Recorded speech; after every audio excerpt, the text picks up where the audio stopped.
Hi friends, last classல வந்து polygon உடைய circumscribedல இருந்து continue பண்ண போறேன்.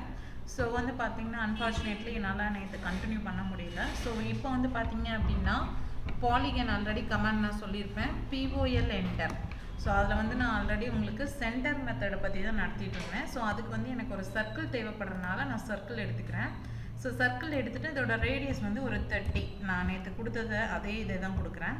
ஸோ இப்போ நான் வந்து POL என்டர் அப்படின்றத கொடுத்துக்கிறேன். ஸோ இப்போ நான் POL என்டர் கொடுத்துட்டேன் அப்படின்னா இங்கே என்ன கேட்குன்னா என்டர் நம்பர் ஆஃப் சைட்ஸ் கேட்குது. நான் எப்போதும் போல் நான் என்ன சைட்ஸ் வேணுமோ அதை கொடுத்துக்கிறேன். சென்டர் மெத்தட்னோட என்ன பண்ணணும், சென்டர் ஆஃப் பாலிகன் அப்படின்றத கொடுக்கணும். ஸோ நான் இப்போ சென்டர் ஆஃப் பாலிகன் கேட்கல, இந்த இடத்துல பாருங்கள் சென்டர் அப்படின்னு காட்டுதா, அப்போ ஒரு கிளிக் பண்ணிக்கிறேன். கிளிக் பண்ணோடனே சர்க்கம்ஸ்கிரைப்டுக்கு C என்டர் கொடுக்கணும். C என்டர் கொடுத்துட்டேன். C என்டர் கொடுத்தோன்னே ஆக்சுவலாக உங்கள்கிட்ட என்ன கேட்குதுன்னு பாருங்கள், ஸ்பெசிஃபை ரேடியஸ் ஆஃப் சர்க்கிள் அப்படின்னு கேட்கும். நான் 30 அப்படின்னு கொடுத்துக்கிறேன். ஸோ வந்து முன்னாடி பார்த்தீங்கன்னா இன்ஸ்கிரைப்டுக்கு inside of the circle follow ஆகிருக்கும். இந்த இடத்துல வந்து பார்த்தீங்கன்னா outside of the circle form ஆகிருக்கு. இதில் ஒரு டிஃப்ரென்ஸ் சொல்லணும் நான். ஸோ அதனால் திருப்பி இன்ஸ்கிரைபை இங்கே பர்ஃபார்ம் பண்ணி காமிச்சிட்றேன்.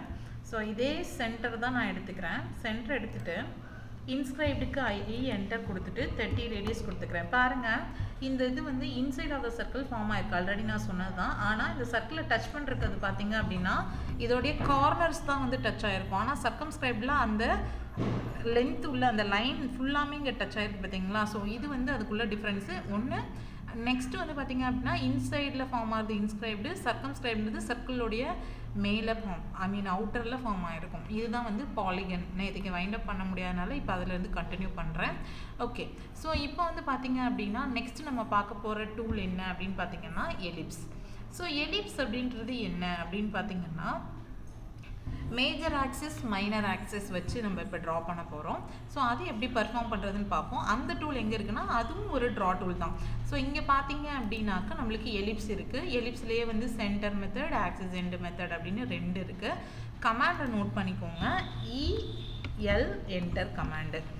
ஸோ இதுலையுமே நான் வந்து பார்த்தீங்க அப்படின்னா இப்போ இந்த யூசர்ஸ் ஐக்கானை பார்த்துருப்பீங்க. என்னடா நார்மலாக ஒயிட் கலரில் இருக்குமே இங்கே கலரில் இருக்கே அப்படின்னு பார்த்தீங்கன்னா ஒன்றும் இல்லை, அதோட விஷுவல் ஸ்டைல் வந்து பார்த்திங்கன்னா ரியலிஸ்டிக்கில் இருக்குது. நான் 2D வயர் ஃப்ரேமில் வச்சுக்கிறேன்.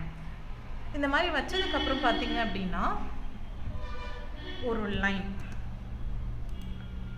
ஃபார் எக்ஸாம்பிள் ஒரு 100 அப்படின்றதுக்கு ட்ரா பண்ணிக்கிறேன். ட்ரா பண்ணால் இந்த மாதிரி வந்துடும் உங்களுக்கு. ஸோ இப்படி வந்ததுக்கப்புறம் பார்த்தீங்க அப்படின்னா நான் என்ன பண்ணுறேன் அப்படின்னா எலிப்ஸ்க்கு EL என்டர் கொடுக்குறேன். EL என்டர் கொடுத்தோன்னே பாருங்கள், கமாண்ட் விண்டோவில் கீழே பாருங்கள், axis end point of ellipse அப்படின்னு கேட்குதுங்களா. ஸோ அதாவது எலிப்ஸில் ஆக்சிஸ் எண்டு மெத்தட்னு ஒன்று இருக்குது, சென்டர் மெத்தட்னு ஒன்று இருக்குது. ஸோ அதுதான் இங்கே கேட்டிருக்காங்க. டிஃபால்ட்டாக ஆக்சிஸ் எண்டு மெத்தடில் தான் ஒர்க் ஆகும். ஸோ அப்படியே டைரெக்டாக போய் நான் எண்டு பாயிண்ட் ஆஃப் எலிப்ஸ் கேட்குது, நான் இந்த எண்டை கிளிக் பண்ணுறேன். கிளிக் பண்ணோன்னே அதில் இருந்து அடுத்த எண்டு பாயிண்ட் எவ்வளோ தூரம், நான் ஃபார் எக்ஸாம்பிள் இந்த லைனோட லென்த் ஆல்ரெடி எனக்கு தெரியும் 100ன்னு, நான் அதே 100 இங்கே டைப் பண்ணிக்கிட்டு என்டர் கொடுத்துறேன். ஸோ அப்போ ஒரு ஆக்சிஸ் க்ரியேட் ஆகிடுச்சு. அடுத்தது என்ன கேட்கணும், ஆட்டோமேட்டிக்காக அது சென்டரை பிக் பண்ணிக்கும். இங்கே பார்த்தீங்கன்னா தெரியும் சென்டரில் தான் கர்சர் இருக்கும்.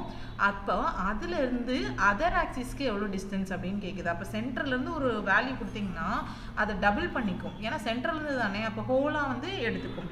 ஸோ 30 கொடுத்தேன்னா ஹோலாக 60 அப்படின்னு எடுத்துக்கோம். ஸோ எண்டு டு எண்டு கொடுத்தேன், சென்டர் டு எண்டு கொடுத்தேன். இப்படி ஒர்க் ஆனிச்சுன்னா அதுதான் ஆக்சிஸ் எண்டு மெத்தட் அப்படின்னு சொல்லக்கூடியது. அடுத்தது வந்து பார்த்திங்கன்னா இதே எலிப்ஸ்லேயே சென்டர் மெத்தடில் எப்படி பெர்ஃபார்ம் பண்ணலாம். ஸோ எலிப்ஸில் போயிட்டு திருப்பி சென்டர் மெத்தடுக்கு C என்டர் கொடுத்துக்கோங்க. அந்த எலிப்ஸோடைய சென்டர் பாயிண்ட் எங்கே அப்படின்னு கேட்கும். நான் சென்டர் பிக் பண்ணிக்கிறேன். பிக் பண்ணோன்னே அதோட எண்டு பாயிண்ட் ஆஃப் ஆக்சிஸ்ன்னு கேட்குது பார்த்தீங்களா. So end point of axis கேட்கல, நீங்கள் எண்டு பாயிண்ட் எங்கே வேணுமோ கொடுங்க. இப்போ எண்டு பாயிண்ட் வந்து எனக்கு ஒரு 30 அப்படின்னு கொடுக்குறேன். அப்போ மேலே 30னா கீழேயும் சேர்த்து ஓவராலாக எடுத்துக்கும். அப்புறமா பார்த்தீங்கன்னா சென்டர்லேருந்து அடுத்த ஆக்சிஸ் எவ்வளோ அப்படின்னு கேட்கும். அது நான் வந்து ஒரு 10 கொடுக்குறேன். அப்போ 20ன்னு எடுத்துக்கும். அப்போ பார்த்தீங்கன்னா இன்சைடில் ஃபார்ம் ஆயிடுச்சுங்களா. ஸோ இப்படி தான் ஒரு எலிப்ஸில் ஆக்சிஸ் எண்டுனா எப்படி ஒர்க் பண்ணணும் அண்ட் இது சென்டர் மெத்தட்னா எப்படி ஒர்க் பண்ணணும் அப்படின்றத நான் உங்களுக்கு இப்போ சொல்லியிருக்கேன். ஓகேங்களா. இப்போ வந்து பார்த்தீங்க அப்படின்னா அந்த எலிப்ஸ்லேயே உங்களுக்கு எலிப்டிக்கல் ஆர்க்குன்னு ஒன்று இருக்குது, அதை பற்றி பார்க்கலாம். அதுக்குமே கமாண்ட் வந்து EL என்டர் தான். சரி, EL என்டர் போட்டால் எங்கே கமாண்டில் ஒர்க் பண்ணுறதுன்னு கேட்டிங்கன்னா, இங்கே ஆர்க்குன்னு ஒருத்தர் இருக்கார் பாருங்க. ஸோ இந்த ஆர்க் வந்துட்டு எப்படி ஒர்க் பண்ணுறது, அது A என்டர் கொடுத்துக்கோங்க. A என்டர் கொடுத்தா எலிப்டிக்கல் ஆர்க் வரும். எலிப்ஸுக்கு எப்படி ஆக்சிஸ் எண்டு மெத்தடு சென்டர் மெத்தட்னு இருந்துச்சோ அதே மாதிரியே ஆர்க்குக்கும் axis end and centre method இருக்குது. ஸோ இதில் என்னென்னா எலிப்ஸுக்கு பண்ண அதே ஸ்டெப்ஸை நான் பண்ண போகிறேன், ஆனால் எக்ஸ்ட்ராவாக 2 ஸ்டெப் பண்ண போகிறேன். வாங்க என்னென்னு பார்க்கலாம். ஸோ என்ன பண்ணணும் அப்படின்னு பார்த்தீங்கன்னா, ஆக்சிஸ் எண்டுனா என்ன பண்ணுவோம், எண்டு டு எண்டு கிளிக் பண்ணுவோம். சென்டர்லேருந்து எவ்வளோ தூரம் வேணும்னு கிளிக் பண்ணுவீங்க. இப்படி பண்ணால் எலிப்ஸு கமாண்டை விட்டு வெளில வந்துடும். ஆனால் இது எலிப்டிக்கல் ஆர்க்னால அந்த எலிப்ஸு எங்கே ஸ்டார்ட் ஆகி எங்கே முடியணும் அப்படின்னு கேட்குது. நான் என்ன பண்ணுறேன், எனக்கு இங்கே ஸ்டார்ட் ஆகணும், இவ்வளோ தூரம் வேணும் அப்படின்னு முடிக்கிறேன். ஓகேங்களா? ஸோ இந்த மாதிரி பண்ணுறது எலிப்டிக்கல் ஆர்க்கு. இப்போ நம்ம பண்ணியிருக்கிறது ஆக்சிஸ் எண்டு மெத்தடில் எலிப்டிக்கல் ஆர்க்கு பண்ணியிருக்கோம். திருப்பி நான் சென்டர் மெத்தட் படி பண்ணணும் அப்படின்னு கேட்டிங்கன்னா, நான் EL என்டர் போட்டுட்டு ஆர்க்குள்ளே போயிட்டு C என்டர் கொடுக்கணும். கொடுத்தீங்கன்னா சென்டர் ஆஃப் எலிப்டிக்கல் ஆர்க் கேட்கும். நான் சென்டர் ஸ்பெசிஃபை பண்ணுவேன். அதுலேருந்து ஒரு எண்ட் எவ்வளோ, அனதர் எண்ட் எவ்வளோ, அண்ட் ஆர்க் எங்கே ஸ்டார்ட் ஆகணும், எங்கே முடியணும். புரியுதுங்களா? ஸோ இந்த மாதிரி தான் எலிப்டிக்கல் ஆர்க் வந்து பெர்ஃபார்ம் பண்ணணும். ஓகேங்களா? ஸோ இதோட வந்துட்டு பார்த்தீங்க அப்படின்னா எலிப்ஸோடைய சாப்டர் முடிஞ்சிச்சு. அடுத்து வந்து பார்த்தீங்கன்னா நம்ம பார்க்க போகிற டூல் ஹேட்ச். ஸோ ஹேட்ச் அப்படின்றத பற்றி நிறைய பேருக்கு தெரிஞ்சிருக்க வாய்ப்பு இருக்குது. இப்போ ஏதாவது ஒரு செக்ஷனல் வியூ காட்டணும், ஓகேங்களா, இல்லை இப்போ மெக்கானிக்கல்னால் ஏதாவது கட் செக்ஷன்ஸ் இந்த மாதிரிலாம் பண்ணுறீங்க அப்படின்னா அங்கே ஹேட்ச் பட்டன்ஸ் அப்ளை பண்ணி காட்டுவீங்க. இந்த மாதிரி இருக்குது. அதே மாதிரி சிவில்லாம் இருக்காங்க அப்படின்னா பில்டிங்கோட செக்ஷனல் பண்ணுறப்போ அங்கே கான்க்ரீட் ஃபில்லிங், சாண்ட் ஃபில்லிங்கு, இந்த மாதிரி கிராஸ் செக்ஷன்ஸ்லாம் காட்டுறதுக்கு இந்த ஹேட்ச் பட்டன்ஸ் ரொம்ப யூஸ்ஃபுல்லாக இருக்கும். சரி, எப்படி வந்து இப்போ ஹேட்ச் பட்டன்ஸ் வந்து நம்ம அப்ளை பண்ணுறது அப்படின்றத பார்க்கலாம். ஸோ அதுக்கு கமாண்ட் நோட் பண்ணிக்கோங்க. ஹேட்சுக்கு H enter command. So H enter கொடுத்தோன்னே உங்களுக்கு வந்து என்ன ஆகும்னா இந்த மாதிரி பிக் இன்டர்னல் பாயிண்ட் அப்படின்னு கேட்கும். நான் எங்கே பேட்டர்ன் அப்ளை பண்ணணுமோ அங்கே போய் இப்படி கிளிக் பண்ணால் போதும். பிஃபோர் தட் நீங்கள் என்ன பண்ணணும், பேட்டர்ன் எது வேணுன்றதை இங்கே நீங்கள் செலக்ட் பண்ணிக்கலாம். இங்கே பாருங்கள், இங்கே ஒரு பேட்டர்ன் இருக்குது. இதுவே வந்து கான்க்ரீட் வேணும்னா கான்க்ரீட்டு, பிரிக் ஃபார்மேட் இருக்குது. இதுலேயே சாண்டு ஃபில்லிங் அது இதுன்னு நிறைய இருக்குது. இங்கே பாருங்கள், சாண்டு, பிராஸ், பிரிக்கு, கிளே, இந்த மாதிரிலாம் இருக்குது பார்த்தீங்களா. இப்போ எனக்கு கான்க்ரீட் ஃபில்லிங் வேணும் அப்படின்னா நான் கான்க்ரீட் ஃபில்லிங் எடுத்துகிட்டு வந்து இங்கே ப்ளேஸ் பண்ணிடுவேன். அதே மாதிரி சப்போஸ் டு பி இந்த விண்டோவை நீங்கள் க்ளோஸ் பண்ணுறீங்கன்னா அசோசியேட்டிவை செலக்டில் வச்சு க்ளோஸ் பண்ணுங்கள். ஏன்னா பின்னாடி எடிட்டிங் பண்ணுறதுக்கு ரொம்ப ஹெல்ப்ஃபுல்லாக இருக்கும். இது எடிட்டிங்னா என்ன பண்ணுவீங்க அப்படின்னு நீங்கள் கேட்கலாம். ஒன்றும் இல்லை, இப்போ நான் ஹேட்சுக்கு கலரே கொடுக்கணும், இல்லை பேட்டர்னே மாற்றணும் அப்படின்னா பேட்டர்ன் மாற்றலாம்.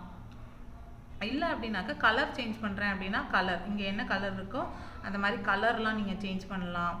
அப்புறம் வந்து பார்த்தீங்கன்னா ஹேட்சோடைய பேக்ரவுண்ட் கலர் மாற்றுறீங்க அப்படின்னா பேக்ரவுண்ட் கலர் மாற்றலாம்.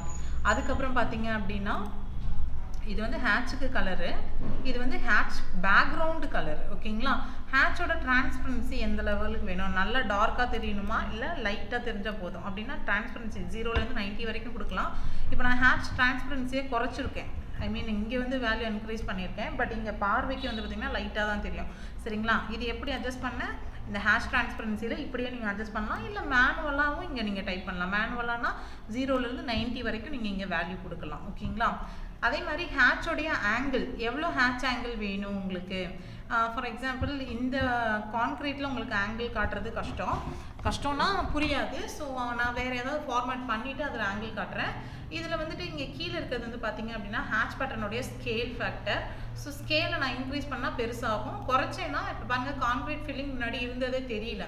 இப்போ நான் ஃபேக்டரை குறைக்கல உங்களுக்கு என்ன ஆகுது, இந்த மாதிரி ஹேட்ச் பேட்டர்ன் வந்து நல்ல க்ளோஸராக உங்களுக்கு வரும். ஸோ இந்த இடத்துல தான் நீங்கள் ஸ்மாலர் பண்ணணுன்னாலும் சரி, லார்ஜர் சைஸ்க்கு பண்ணணுன்னாலும் சரி, இந்த இடத்துல நீங்கள் அட்ஜஸ்ட் பண்ணிக்கலாம். சரி, இது வரைக்கும் நீங்கள் வந்து ஹேட்ச் எடிட்டில் தெரிஞ்சுக்கிட்டீங்க. இன்னொரு விஷயம், அந்த ஹேட்ச் ஆங்கிள் பற்றி சொல்லணும். இப்போ இந்த மாதிரி இருக்குது ஹேட்ச் ஆங்கிள், நான் இங்கே 0லேருந்து 360 வரைக்கும் கொடுக்கலாம். இங்கே பாருங்கள், நான் அட்ஜஸ்ட் பண்ண ஆங்கிள் மாதிரி தான் தெரியுதுங்களா. ஸோ இதுதான் ஹேட்ச் ஆங்கிள் அப்படின்னு சொல்லக்கூடியது. ஸோ இவ்வளோ தான் வந்து ஹேட்ச் பேட்டர்ன். ஓகேங்களா? ஸோ ஹேட்ச் வந்து ரொம்ப ஹெல்ப்ஃபுல்லான ஒரு விஷயம், மறக்காமல் இந்த இதை நோட் பண்ணிக்கோங்க. ஓகேங்களா? ஓகே, அடுத்தது நம்ம பார்க்க போகிறது என்னென்னா கிரேடியன்ட் அப்படின்றத பார்க்க போகிறோம். கிரேடியன்ட் அப்படின்றது என்னென்னா கலரிங் பர்பஸ்க்காக நீங்கள் யூஸ் பண்ணலாம். So GD enter command, GD D enter command கொடுத்தீங்கன்னா இதுலேயும் ஹேட்ச் மாதிரியே தான் பிக் இன்டர்னல் பாயிண்ட் கேட்கும் கொடுத்துருவேன். சரி இது என்ன டபுள் கலராக இருக்குது, டபுள் கலர் உங்களுக்கு என்ன வேணுமோ கலரை சூஸ் பண்ணிக்கலாம். ஓகேங்களா, அந்த கலருமே எப்படி அப்ளை ஆகணும் இங்கே பாருங்க. இப்போ இந்த இடத்துல பண்ணுறேன்னு வச்சுக்கோங்க.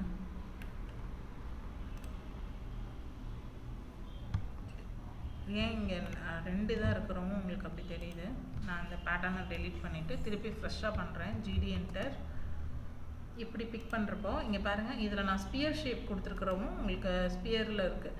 இதுவே வந்துட்டு பார்த்தீங்க அப்படின்னா சிலிண்ட்ரிக்கல் அப்படின்னா சிலிண்ட்ரிக்கல் மாதிரி ஃபார்ம் ஆகும். ஓகேங்களா, ஸோ இந்த மாதிரி பேட்டர்ன்ஸே எப்படிலாம் அப்ளை ஆகணும்னு கொடுக்கலாம். எனக்கு 2 கலர் வேண்டாம் ஒரே கலராகவே வேணும் அப்படின்னா ஒரே கலரே சூஸ் பண்ணலாம். அது எப்படி லைட்டாக தெரியணும்னா இந்த மாதிரி அதோட இதை குறைச்சிக்கலாம். ஓகேங்களா, ஸோ இந்த மாதிரி ஹேட்ஸில் இருக்க மாதிரியே இதுலேயும் இருக்குது. இதுலேயும் அசோசியேட்டிவாக செலக்டில் வச்சே க்ளோஸ் பண்ணுங்கள் ஃபார் ஃபியூச்சர் எடிட்ஸ். ஓகேங்களா, ஸோ இது வந்து gradient for colouring purpose we are using. And பார்த்தீங்க அப்படின்னாக்கா பவுண்ட்ரி அப்படின்றது என்னென்னா ஃபார் எக்ஸாம்பிள் இப்போ இப்படி ஒரு பிளேஸ் ஏரியா இருக்குது, இப்படி ஒரு ஏரியா இருக்குது. இப்போ இந்த ரெண்டுமே ஆக்சுவலி வந்து பார்த்திங்கன்னா இது தனி ரெக்டாங்கிள், இது தனி ரெக்டாங்கிள். இப்போ இந்த 2 ரெக்டாங்கிளும் இங்கே ஒரு ஃபார்மேஷன் கொடுக்கணும் அப்படின்னு நினச்சிங்கன்னா பவுண்ட் என்டர்